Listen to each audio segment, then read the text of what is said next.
രേണുസുതിക്കെതിരെ ഇട്ട ബിഷപ്പിന്റെ വീഡിയോയ്ക്ക് ഞാൻ മെൻഷൻ ചെയ്ത വീഡിയോ ഇട്ടില്ലേ? ബിഷപ്പല്ലേ ബിഷപ്പാണ്. അതന്നെ ഞാൻ പറഞ്ഞ. ഹലോ, രേണുസുതി അങ്ങനെ അവസാനം എല്ലാ കാര്യത്തിനും ഒരു തീരുമാനമായിട്ടുണ്ട്. രേണുസുതിയുടെ അഹങ്കാരം തലയ്ക്ക് പിടിച്ച് നടന്ന സമയത്ത് ആൾക്കാർ പറയുന്നതാണ്, ആ പാവ അച്ഛനെ വെറുതെ വിട്ടേര്, അങ്ങേരുടെ പിറകെ നടന്ന് വെറുതെ പണികൾ ചോദിച്ച് മേടിക്കരുത് എന്നുള്ളത്. പക്ഷെ രേണുസുതിക്ക് അത് കേൾക്കാൻ ഒട്ടും താല്പര്യം ഉണ്ടായിരുന്നില്ല. എവിടൊക്കെ അവസരം കിട്ടുമോ അവിടൊക്കെ അവസരം നോക്കി ആ അച്ഛനെ മാക്സിമം നാണം കെടുത്താനായിരുന്നു രേണുസുതി നോക്കിക്കൊണ്ടിരുന്നത്.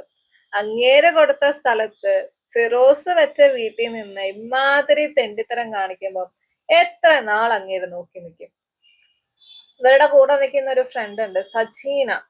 അവരെ വഴി രേണുസുതി നല്ല രീതിയിൽ ഈ പള്ളിയിൽ അച്ഛനെ അപമാനിച്ചിട്ടുണ്ട്.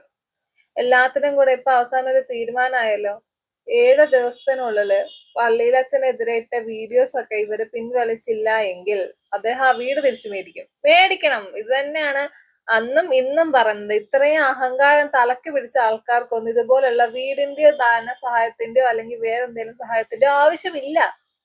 കയ്യിൽ കുറെ കാശ് വന്ന് കേറിയപ്പോ രേണുസുതിയുടെ ഒരു വിചാരമാണ് താൻ എന്തോ വലിയ ആയി എന്നുള്ളത്. അതാണ് ഓരോ ഇന്റർവ്യൂസിലും ഓരോ സ്ഥലങ്ങളിൽ രേണുസുതി കാണിച്ചുകൊണ്ടിരുന്നത്. ഇപ്പൊ തീരുമാനമായല്ലോ. 7 ദിവസത്തിനുള്ളിൽ ഇതൊരു തീരുമാനം ആക്കിയില്ലെങ്കിൽ ആ വീട്ടിൽ നിന്ന് ഇറങ്ങിപ്പോണ്ട അവസ്ഥ വന്നു. സജിനനെ കൂട്ടുപിടിച്ചിട്ട് ഇങ്ങേർക്കെതിരെ ഓരോന്ന് ചെയ്യുമ്പോ ആലോചിക്കണമായിരുന്നു എന്തൊക്കെയാ മനുഷ്യനെ പറഞ്ഞുകൊണ്ടിരുന്നത്. വിഷപ്പാമ്പ്. ഇപ്പൊ വിഷപ്പാമ്പിന്റെ കയ്യിൽ നിന്ന് കിട്ടിയോ? നന്നായിട്ട് കിട്ടിയല്ലോ.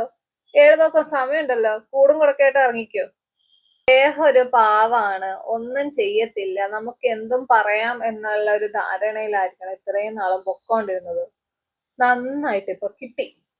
7 ദിവസം കൊണ്ട് അതിനുള്ള ഒരു തീരുമാനമാക്കിയില്ലെങ്കിൽ അച്ഛൻ ആ വീട് തിരിച്ചു മേടിക്കും. വീടല്ല, സ്ഥലം തിരിച്ചു മേടിച്ചു കഴിഞ്ഞാൽ പിന്നെ വീടും തിരിച്ചു മേടിക്കാതെ വഴിയില്ലല്ലോ. കാരണം ആ സ്ഥലത്താണല്ലോ ആ വീട് ഇരിക്കുന്നത്. ഇപ്പം അവർക്ക് വേണ്ടി എനിക്ക് ഫൈറ്റ് ചെയ്യാൻ തോന്നിയെടുത്തെല്ലാം ഞാൻ ഫൈറ്റ് ചെയ്യും. വേറൊരു കാര്യം ഞാൻ അവിടെ പറഞ്ഞേക്കും, ഞാൻ ഒരു ട്രാജഡി ഉണ്ടായെന്ന് പറഞ്ഞില്ലേ?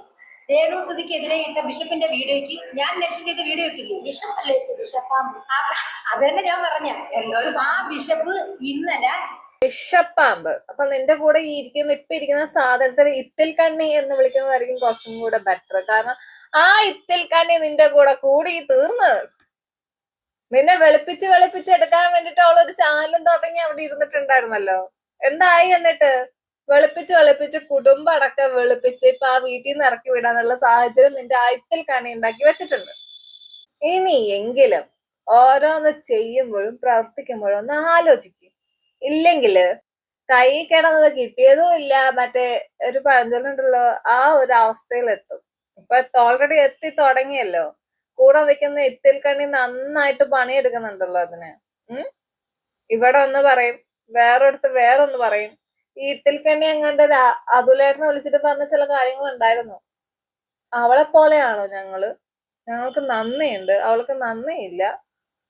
അനുഭവിക്കുക ഇത്തിരി കണ്ണിനെ കൊണ്ട് നടന്ന് ഇനിയും മേടിച്ചു കൂട്ട്. ആശംസ. മനസ്സിലായോ? ഇതിൽ കൂടുതലൊന്നും പറയാനില്ല നിങ്ങളോട്. ഒരാളൊരു സാധനം തന്നിട്ട് അയാളെയും ആ വസ്തുവിന്റെ വീട് വെച്ച് തന്ന ആൾക്കാരെ മാക്സിമം നാണം കെടുത്തി വേറൊരാൾക്ക് കിട്ടേണ്ട സഹായം പോലും ഇല്ലാതാക്കിയ മുതലാണ് രേണുസുതി. തൃപ്തിയായി കാണും. ഇറങ്ങി കൊടുക്കും പെണ്ണുമ്പിള്ളേ. അന്നേ പറയുന്നുണ്ടല്ലോ, കയ്യില് പൈസയൊക്കെ വന്നില്ലേ, വീട്ടിൽ നിന്ന് ഇറങ്ങിപ്പോ.